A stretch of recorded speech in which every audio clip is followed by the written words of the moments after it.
Halo guys, welcome back to my channel. Kali ini gue datang dengan video terbaru. Oke teman-teman, jadi di video kali ini gue akan ngebahas tentang bugs yang ada di iOS 18.4 yang sekarang akhirnya gue temui bugs itu muncul teman-teman ya.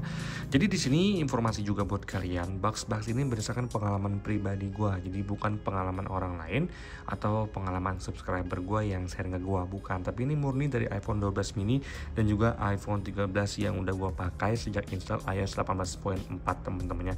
Kalau gue jujur, kalau untuk bugsnya itu sebenarnya sama persis loh antara 12 mini dengan iPhone 13 teman-temannya. Nah, jadi tanpa banyak basa-basi guys, kita langsung masuk ke video pembahasan kita berikut ini. Let's go.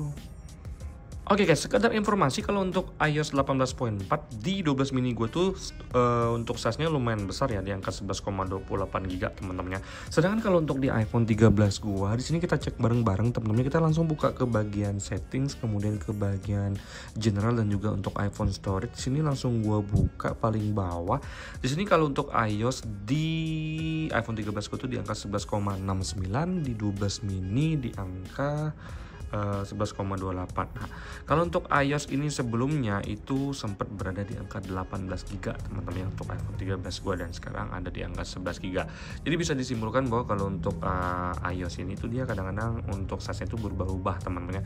Tapi sepengalaman gua nggak terlalu signifikan sih berubahnya. Jadi normalnya tuh kadang-kadang dia naik ke 13 GB, kemudian kadang-kadang dia turun ke 10 GB teman-teman ya. Jadi kalian jangan kaget kalau misalkan dia tuh naik turun guys ya. Nah, jadi sebenarnya kalau misalkan untuk iOS 18.4 yang ada di iPhone 13 dan juga di iPhone 12 mini gue ini, so far gue suka banget teman-temannya. Kenapa? Yang pertama untuk dari sisi performa teman-teman. Kalau untuk dari sisi performa, gue ngerasa tidak ada yang namanya penurunan performa di iPhone 12 mini maupun di iPhone 13 gue nih teman-temannya. Nah, seperti yang udah gue share ke kalian bahwa kalau untuk untuk iOS 18.4 ini memang dia itu lebih berfokus untuk iPhone 15 Pro ke atas yang memang mendapatkan support Apple Intelligence alias AI teman-teman ya. Berhubung untuk iPhone 13 dan juga 12 mini ini tidak mendapatkan yang namanya AI ataupun visual intelligence apalah itu, jadi kita bisa cuman bisa menikmati fitur-fitur minor teman-teman ya. Nah, sebelum gue naik ke bugs yang ada di yang ada di iOS 18.4 ini, sebenarnya gue pengen share sisi positif dari iOS 18.4 teman-teman. Kalau untuk iOS 18.4 ini, gue bisa bilang ke kalian kalau untuk dari sisi performanya, gue rasa ini paling bagus, paling stabil, dan yang paling smooth di antara semua iOS 18 teman-teman ya. Gue bisa bilang baik di iPhone 15 Pro, baik di iPhone 13 gue, dan juga baik di iPhone 12 mini gue, memang performanya gue bisa bilang salut banget, gue suka. Jadi untuk sekedar main sosial media Instagram, kemudian YouTube, kemudian kalian mau buka Threads, buka Twitter atau X, kemudian kalian pengen bikin konten, ngedit di VN ataupun ngedit di CapCut, semuanya lancar jaya teman-teman. Di sini gue nyekin buat main Mobile Legends, yang paling gue suka itu adalah efektivitas pemakaian baterai teman-teman. Jadi gue ngerasa memang untuk 18.4 ini dia efisien banget sih untuk pemakaian baterai di iOS 18.4. Gue kasih tunjuk ke kalian, kita buka baterai dulu di sini. Kalau untuk baterai head gue tuh masih di angka 89, tidak ada mengalami penurunan ya. Udah cukup lama loh tidak mengalami penurunan. Di sini kalian bisa lihat sendiri teman-teman. Jadi kalau gue tuh ini sempat gue delete ya untuk Mobile Legends-nya. Sekarang udah gue install lagi. Jadi gue sehari tuh main kadang-kadang 3 jam ya untuk Mobile Legends ini teman-teman. Gue bisa ngepush sekitar 5 atau 6 kali main di iPhone 13 gue ini menggunakan sinyal dan wifi sekaligus teman-temannya. Nah, pun juga dengan iPhone 12 mini gue ini untuk dari sisi performanya tidak ada permasalahan sama sekali teman-temannya. Lancar jaya, enak-enak aja. Jadi sekarang kita akan masuk ke yang namanya bugs yang pertama itu dari WhatsApp teman-teman ya. Gue nggak tahu ini dari iOS 18.4 nya ataupun dari WhatsApp-nya yang memang belum sinkron dengan iOS terbaru ini teman-teman ya. Oke, kalau misalkan kalian buka WhatsApp kemudian kalian ke bagian story, di sini ada update story.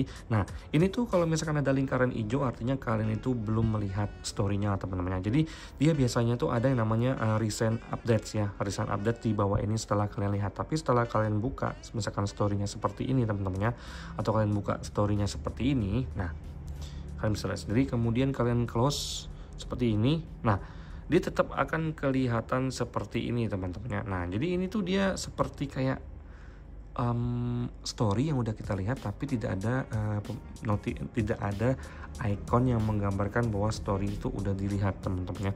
Kalau misalkan story udah dilihat itu kan dia tidak ada lingkaran hijau tapi udah lingkaran putih teman-temannya. Oke, sekarang kita masuk dari aplikasi Facebook. Di Facebook ini gue menemukan yang namanya box. Jadi kadang-kadang kalau misalkan gue pengen buka inbox di Facebook atau Messenger ini, gue tinggal slide ke kanan aja teman-temannya. Tapi di sini kalian bisa lihat sendiri ini tidak responsif sama sekali. Nah, seperti ini dia baru kebuka. Tapi kalau misalkan biasanya dia tuh cepet banget kayak gini tuh langsung kebuka teman-temannya. Dan di iOS 18.4 ini memang agak susah kalau untuk buka yang namanya inbox atau Messenger di iPhone 12 mini gue nih. Kalian bisa lihat sendiri ini sama sekali tidak bergeser sama sekali teman-temannya. Itu lumayan mengganggu loh guys. Secara pribadi gue yang suka scroll dan buka scroll kiri scroll kanan itu gue ngerasa kayak what happened ya di iOS 18.4 ini. Sekarang gue akan tes di iPhone 13 gue juga teman-temannya. Oke, ini adalah iPhone 13 gue juga. Di sini gue pengen ke kanan. Nah, dia macet seperti ini teman-teman. Nah, kalian bisa lihat sendiri. ini bugs teman-temannya. Gue kesel banget kadang-kadang kalau udah kayak gini nih ya kita harus close aja, first close dulu aplikasinya. Dia macet dong seperti ini teman-teman. Kalian bisa lihat sendiri. Ini bugs nih. Sini kan. Geser dikit, nah nggak bisa lagi. Nah, kalian udah lihat sendiri kan ini bugsnya seperti apa. Dan menurut gue secara pribadi ini lumayan mengganggu, apalagi buat kalian yang memang suka main Facebook teman-temannya. Oke, hal selanjutnya yang lumayan mengganggu juga adalah dari sisi auto brightness. Auto brightness ini kadang-kadang di siang hari, sekarang gue nggak bisa nunjukinnya karena dia lagi sehat nih. Jadi kalau untuk auto brightness ini kadang-kadang dia itu tidak berfungsi dengan maksimal teman-teman. Kalian tahu kalau misalkan auto brightness kalian aktif, di saat siang hari kalian pakai di bawah sinar matahari di outdoor, itu tuh akan full seperti ini. Karena itu untuk membantu biar kita tetap bisa melihat dan dia menyesuaikan dengan keadaan di sekitar. Tapi yang terjadi adalah di iPhone 13 gua dan juga iPhone 12 mini gua, pas gua lagi ketemu klien siang-siang hari, matahari bersinar terik dan gua main di bawah sinar matahari, dia nggak nyala auto brightnessnya teman-teman. Dia gelap seperti ini dan gua nggak bisa lihat apa-apa. Akhirnya gua pun menghindar sedikit dari sinar matahari yang silau, baru gua kayak nyalain sendiri seperti ini. What? Auto brightness pun dia kadang-kadang error. Tapi kalau untuk sekarang ini dia lagi lancar teman-teman. Kalian bisa lihat sendiri. Ini gue off kan, kemudian kalau gue terangin seperti ini dia naik teman-temannya. Seharusnya memang seperti ini, semakin terang sinyal lagi, semakin terang sinar yang ada, dia juga akan semakin terang biar mata kita tuh bisa melihat dengan maksimal. Tapi yang ada dia redup, bahkan mati teman-temannya. Ini kejadian di iPhone 13 gua dan juga di iPhone 12 mini gua nggak tahu kalau di iPhone kalian itu kejadian atau enggak, tapi ini adalah yang gua rasakan di device gua teman-temannya. Oke guys, so far itu aja yang bisa gue share ke kalian kalau untuk kelemahan dari iOS 18.4 ini. Informasi buat kalian sebelumnya, disclaimer dulu, ini tuh berdasarkan pengalaman pribadi gue, bukan pengalaman pribadi orang lain ataupun subscriber gue. Jadi buat kalian yang pengen nambahin, monggo ditambahin di kolom komentar karena di sini kita diskusi bareng-bareng teman-temannya. Bagi gue secara pribadi, yang paling mengganggu itu adalah auto brightness dan juga dari sisi Facebook teman-temannya. Menurut gue kalau Facebook itu tuh jadi kayak sedikit kacau ya, kok jadi kayak macet-macet nge-freeze gitu teman-temannya. Untuk main Mobile Legends masih lancar, untuk kegiatan sehari-hari masih lancar, tapi kalau bisa bugs Facebook dan juga bugs auto brightness tuh cukup mengganggu buat gue secara pribadi teman-temannya. Sekian video gue kali ini, semoga video ini memberikan kalian sedikit gambaran yang sederhana teman-temannya. Buat kalian yang mengalami bugs yang gak gue alami, boleh share di kolom komentar. Sampai jumpa di video selanjutnya, bye bye guys.